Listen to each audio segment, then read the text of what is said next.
let me hit the camera because it's really professional. On a much happier note,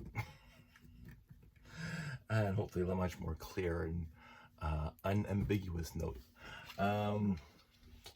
It is a. I should clean up this room more. It is. I just came out of the shower. Wow, look at that! I am really losing my hair. I'm almost 60. Most of my cousins on my mom's side, the boys, some of them were bald by like 19, 20. My grandpa had that Jean-Luc, and I said as soon as I get the bald spot, although this is getting really glossy, when the hair is wet, I'm shaving it, doing the Montel Williams, the Jean-Luc.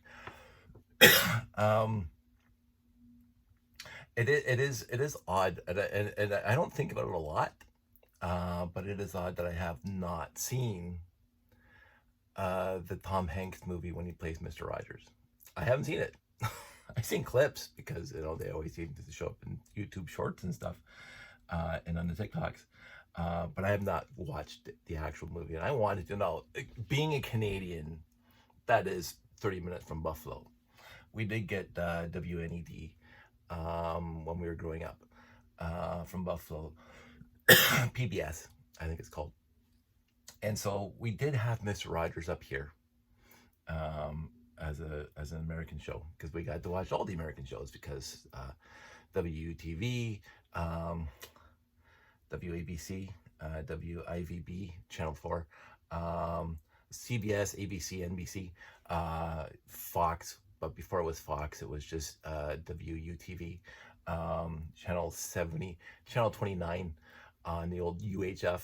Channel 79 was City TV in the day, and they moved to Channel 57 back when we had the aerial. But we got all the American stations because we're right across the border. We watched Commander Tom on ABC. We watched Irv Weinstein on CBS.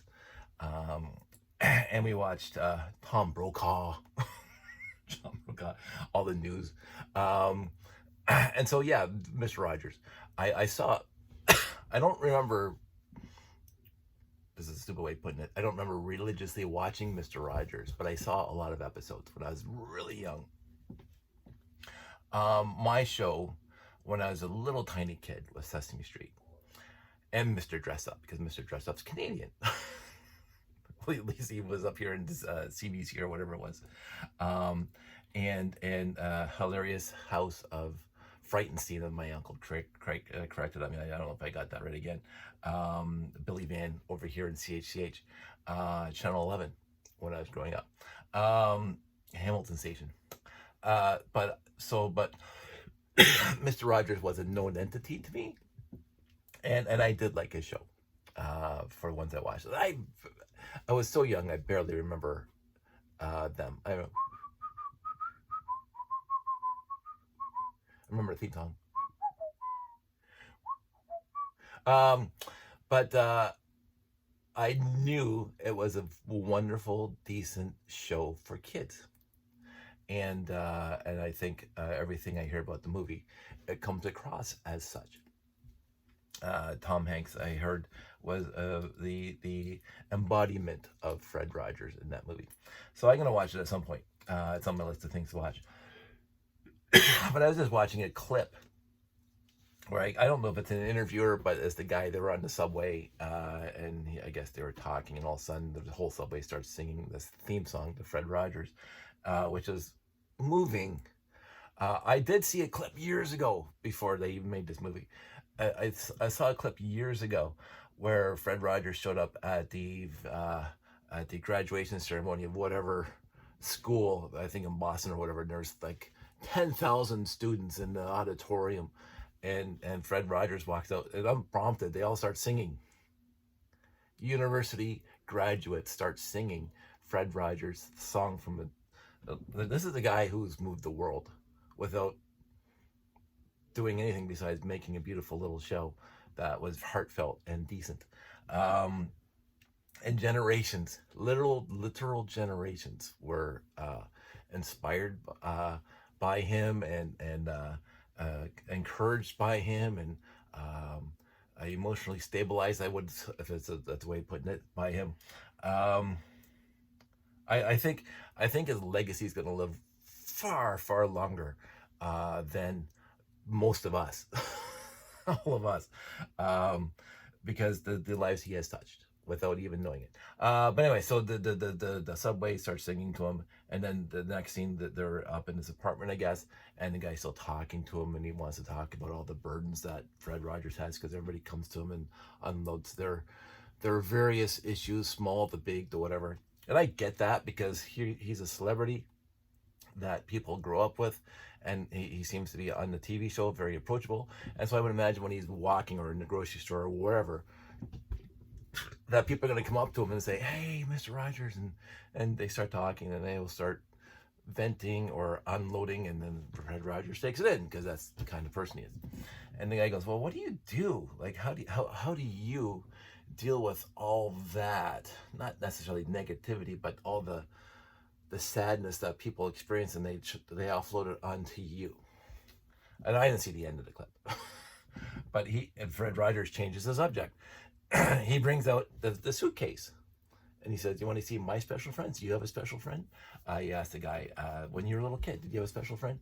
And the guy, "Well, I had a bunny rabbit, a stuffed bunny rabbit when I was a kid." And Fred Rogers opens the suitcase, and there's two dolls are in there. And the guy goes, "Oh, those things look like they've been used for quite a bit. Do you ever think about replacing them?"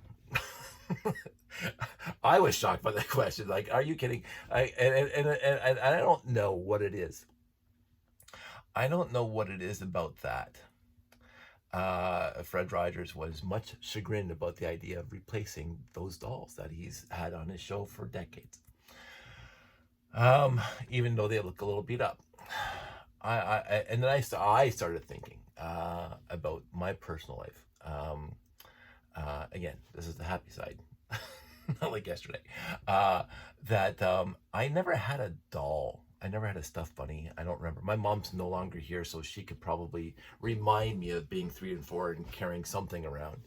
But I don't remember one. I do not remember. My sister had Holly Hobby Heather, the mid-size one. There's like 3 of them that you could have bought at the time. There's the big sister, the medium one, and the small one. And she had, I think at one point all 3, but she had the middle one for the longest time, and she just carried it around underneath her arm. I remember that. And I remember that every once in a while, Terry and I would play together, and I would have the little one or the big one, and we would play whatever, house or whatever, or Adventureland, whatever 5-year-olds were playing. And I never had any kind of revulsion to play with dolls with my sister. I never had a revulsion. But I don't know why. Terry and I had so much good fun together growing up. Kite flying and sandbox and treehouse and the Lego and whatever else, the Tinker Toys and Holly Hobby. That we played together a lot. But I was thinking, for me, the toys that I had, you see behind me, the toys that I had, see it up there, as a kid, the toys that were something special to me when I was a kid. And I would have to say, we had Tinker Toys. They were okay. They weren't fantastic. They were interesting because you could build really quickly tall structures that were taller than you, which I could not do at the time with the Lego collection. Now it'd be quite easy to build something taller than me. But back then, no. So Tinker Toys. But I always found, because for whatever reason, I being a klutz and being whatever, I used to break, especially the ends, but they had that groove in there to cut, and then so the end could squeeze into the round pieces, the drilled hole, and I found that those clippies broke a lot because it's just wood. And so I'm old enough to be the guy who had the Tinker Toys when they were all wood, because the future generations after me had plastic bits in the Tinker Toys. Same with Meccano. My Meccano set when I was a kid was 100% metal. No plastic at all. But then I got a Meccano set when I was 14 and had some plastic pieces in it. And I'm going, this is odd. But that's neither here nor there. So the Tinker Toys were fine, but I wasn't particularly attached to them, and I got it for Christmas, yay! And I play with it for a little bit, but then Meccano, I inherited an old toolbox full of Meccano pieces that were probably twice as old as I am or was at the time. Probably from the 50s and 60s, because it was all the original square bolts, square nuts and bolts, and with a flathead screwdriver or screw head. And that wasn't around in the 70s and 80s because they went to Hexagon and they went to the Phillips. But I had fun with that a lot. I built cars that could handle, smashing into things without breaking. And I could take the Meccano outside. So that was okay, but it wasn't captivating enough for me. I'm trying to think of what other really, when I was really young, what toys I really liked. I got one of those 10-in-1 electronic kits when I was at the old house. A crystal radio set. That was kind of neat. That got me into electronics, which I liked. And I started studying that and reading books up on resistors and transistors and diodes and stuff like that. So I appreciated that, but it wasn't a hobby. It was an interest, which got me into computers by no huge stretch. From building my own circuit boards into the computers, and fixing my Oma's vacuum tube radio, stuff like that. But nothing in my childhood was as captivating, obviously, than what you see behind me. and I will also say this: nothing in my childhood could keep up with me.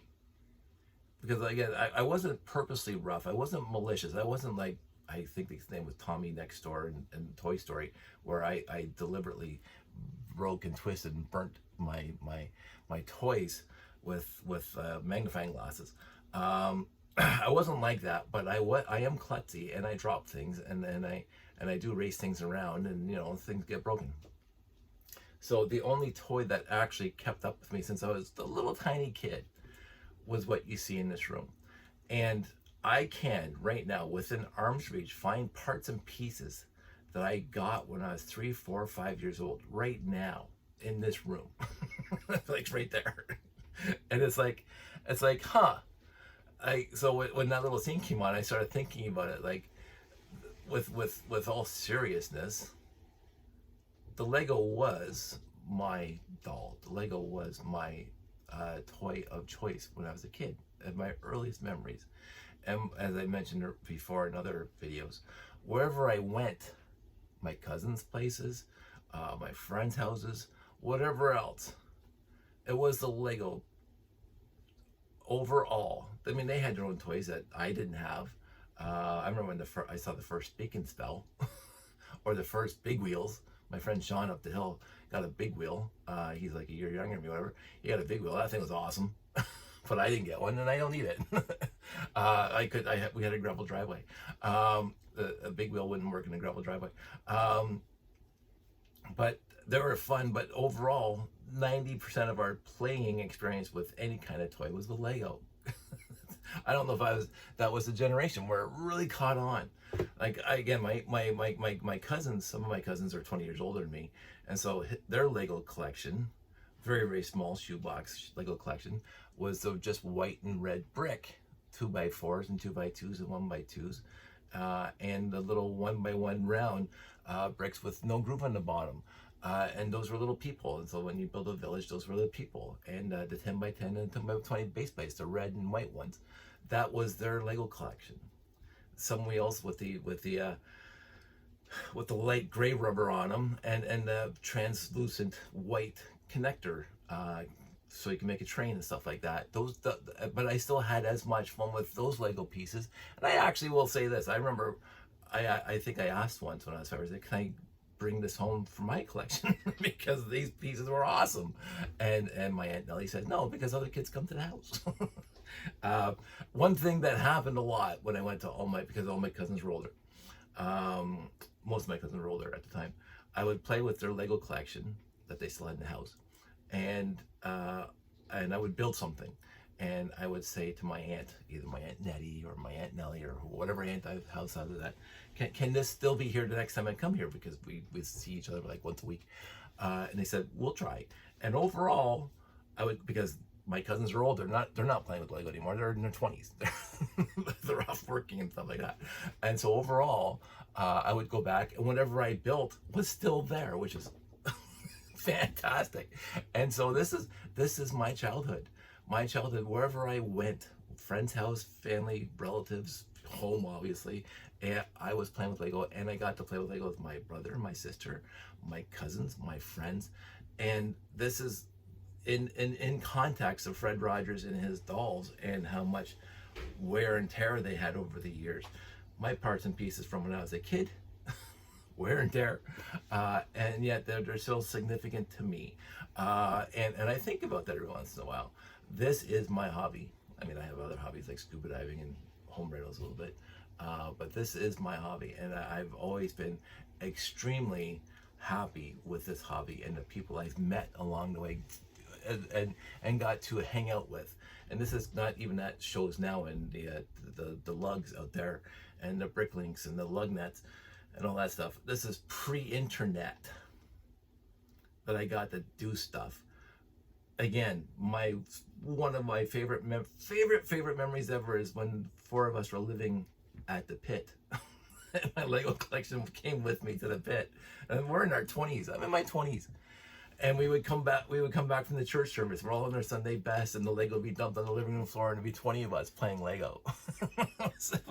It was awesome. It was like, and my Lego collection was pretty big at the time. So I've never been, as a hobby, like, I love scuba diving. Like, don't ever get that wrong. I will always love scuba diving, but I'm getting a little long in the tooth for it, although I'm not going to give it up just yet.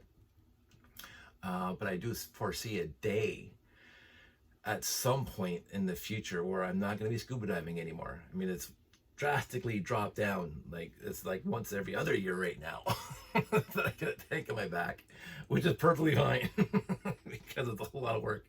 But I cannot see at all. I'm 58 now. I cannot see. I cannot even fathom. I cannot even understand like a time in my life while I'm still breathing where I'm not going to be playing with Lego. My friend Howard shows up at all the shows in the area, and Howard and I exchange parts because he likes the old 70s parts and I like the space parts. And so he was at Bricks in the Six, and he was there last year and blah blah. Howard is one of my most favorite people. He's somewhat older than me. But he has a fantastic time at the show, and I love seeing him at shows, and I look forward to being his age at shows. I do not see this ever stopping. I cannot foresee what could possibly happen in my life where I would give this up. Now, again, to be clear, I am giving up a lot of this because I'm downsizing that, but that does not mean I'm giving up the hobby. I find I'm becoming more and more focused on what I want this hobby to do, because before I was a generalist and I have all these parts and pieces that I can build anything I want. Now I'm just going to be specifics as to what I'm going to build.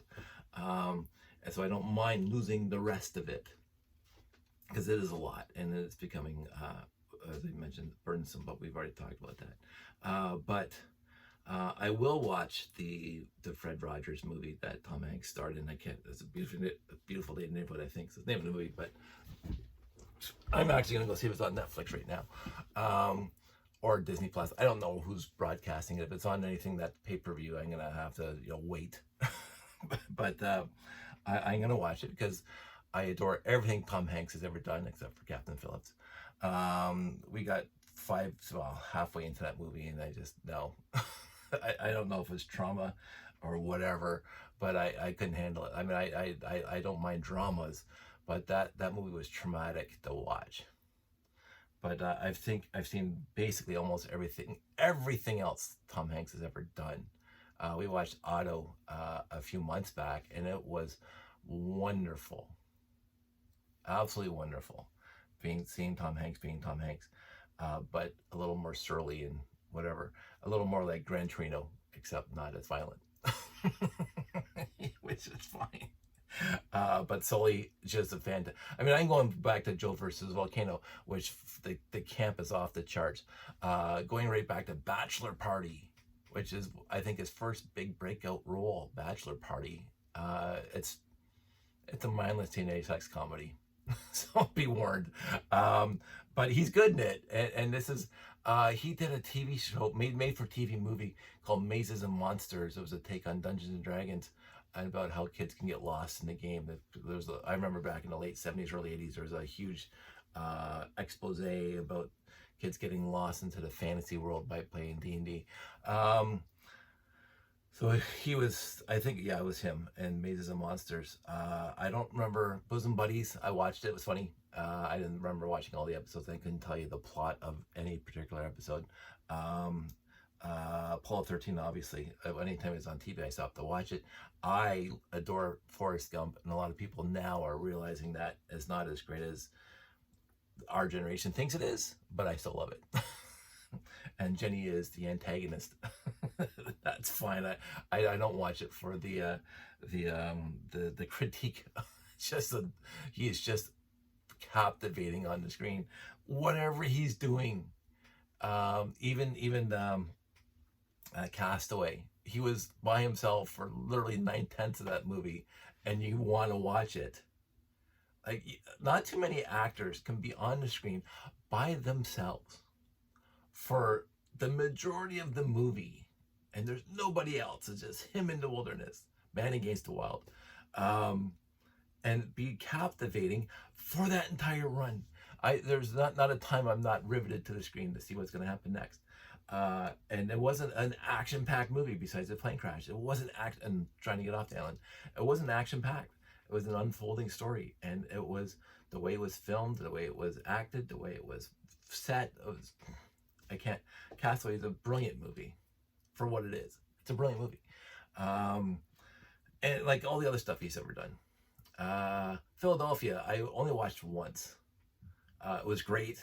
But it's like American Beauty. I don't think I have to see it again. A brilliant movie, but not my cup of tea. I was depressed. I was sad. Philadelphia, and stuff like that. American Beauty was Kevin Spacey, and now that the society is redeemed because he found out whatever. It doesn't have a whole other tangent. So in the end, I really, really love this hobby, and I do not. I'm not. I will say this: I don't have an attachment to something specific about the parts and pieces here. Like Tom Hanks has the memories of those two dolls, those specific dolls that did all the shows with them. I think for me, it's a general comfort zone for sure. I'll be, psychologist, put my psychologist hat on, even though I'm not a psychologist. There is an absolute comfort zone here. This goes right back to pre-memory for me, and I've never been away from it. So my entire life. So and the people I've met, and I've been saying this for years now. It's more of the people I get to hang out with at shows than the actual collection. The collection's important to go to shows, to hang out with friends, and to build something that, people like. That's part of it. But the people at shows, the people I get to talk to online, the people that respond to my videos here on the YouTubes, the people I communicate with on the chat boards, various chat boards I'm part of, and appreciating, as I always say, me appreciating what they really appreciate about this hobby. I love Square Pistons. It's one of my favorite groups on the Facebooks. It's a fantastic group because it's my era, but also they're just passionate about it. This is great. They're more passionate than I am, and I grew up with it. They really want to adhere to that era of Square Pistons. You cannot find, they don't want any other part before or after. They want that specific zone of parts. And I'm there for it. And I got my go-karts, so that's fine. I love that. I love Jeffy's channel, and all the minutiae of new parts coming out, and just a plethora of parts, and the fantastic talk about all the different parts that are coming out. I personally could care less. Couldn't care less. I personally could not care less about new parts. It doesn't matter to me because I'm not using them. But I love my friends' passion about these new parts and what they're going to do with them. And again, I mentioned at the show about there wasn't a below fantastic build at the show, and a lot of that is new parts. And I'm keep going with it because every time I go to a show, I'm surprised. NPU, nice parts usage. I'm surprised what people are building with the building blocks that I've grown up since I was earliest memories with, and just being wowed as an audience member. Just being, even though I'm part of the community, I've been part of the community for literally decades now, but just being wowed by what everybody is bringing to the table and how it fits their personality and what they want to do and what they want to love and what they want to appreciate. And I'm there for them. And what I really like when I get to walk around, which is what I did last show a lot, I walk around and I see a builder that I don't really know. I'm not good with names, but oh, Dave, and they want to show me. They want to show me what they built, and then they go right into the details, and they're eating it up. Like, I'm not rolling my eyes. Oh, another guy's story about Lego. Are you kidding? Every story I heard at the show was fantastic. It was joyful. The amount of joy exuding from people at the show, just showing their stuff off to a fellow fan. I'm there for it. I'm literally there for it, and I don't want that euphoria to ever stop, and the joyful exuberance of just kind, decent wonder and awesomeness. And I'm not sure if it's specific to the Lego community. I'm sure there's other communities out there where the joy and wonder of not necessarily childlike, because Lego is 90% of it's directed at kids. I'm not sure if our appreciation and or love for this hobby is childlike, but it does harken back to an easier time, and a love of just sitting down at a table and building something, and then modifying it and saying, hey, look what I did, look what I modified. Yes, this was a kit, but I modified it the way I wanted, and then showing up with a classic space layout, and people woo and then we have talks about it. and none of it's malicious. Overall, there's some maliciousness in every group, except for Fred Rogers. There's maliciousness in everything. But the maliciousness always seems to get weeded out, so I don't have to worry about it. I don't like maliciousness. I don't like backstabbing. I don't like self-centeredness. I don't like any of that. I like teams. I like communities. I like socialism in this context, where we're all here for one another, and helping one another. And I remember, was it? As I mentioned, Brickomania. I needed a soldering iron, and it showed up the next day. That was fantastic. That makes me a little misty. The group, we only see each other once a year, but that doesn't matter. We have a mutual love of this hobby, and it's just like the people who loved Mr. Rogers. So it's like, it's a community, and you don't have to see each other all the time. You don't have to see each other once a year. But when you get together, like I see Howard once a year right now. I wish I saw more, but I see him once a year right now, and that's great because I get to see him, and we get to talk and catch up. And how's your world? How's the life? How's everything? And that's just, and let me see your build, Howard. And he's showing me all the details that he added since the last time he had it, and I'm going, this is just wonderful. And I really do enjoy that part, that aspect of the hobby, and that's what I want. And this is. I'm going to finish this now because we're already 30 minutes into this. This is honestly one of, I won't say the main criteria. I think the main criteria is I just been 15 years of it. But one of my criteria is I had to babysit the layout in order for it to present itself to the world, quote unquote, to the viewership, the way I wanted it to be presented. Like, I can just set up and walk away, and there you go. That's what it's going to do. If it stops, it stops. I don't care. I can't do that. I want it to be, for me, over the top fantastic, which means things have to move, things have to stop, things have to light up, things have to, like, did it glow, did it gleam, did it glitter? That's what I want. And if I take a step away historically, it stops gleaming, it stops glittering, it stops glowing. so I have to babysit it. But this time, because of whatever reason, some things stopped working, and I couldn't do a thing about it. There's not a thing one I can do about it, as they said in one MASH episode. There's not a thing one you can do about it. But I wasn't worried about it, because I took a step back and I'm looking at it, and the public days, we don't care. Doesn't care if the lights aren't coming on in half the tower. It's the lights are on in the building. So, and everybody who wants to see it in the dark has already seen it in the dark in previous shows. So that's fine. I wasn't worried about it too much. One train wasn't working at all. That's fine. There's 4 more were. So I got to be comfortable enough, and I don't know where it came from, but I got to be comfortable enough to walk around more and talk to my friends more, and to liaise more with people that I rarely get to talk to and who are acquaintances but sort of friends, and we see each other once every 5 years or whatever. And I loved it. And I got to sit down with them with their build instead of them coming to sit with me with mine. Because that's what usually happens. People have to come and sit with me because I'm too busy reprogramming or refixing or redoing, rejigging, whatever it is with the layout.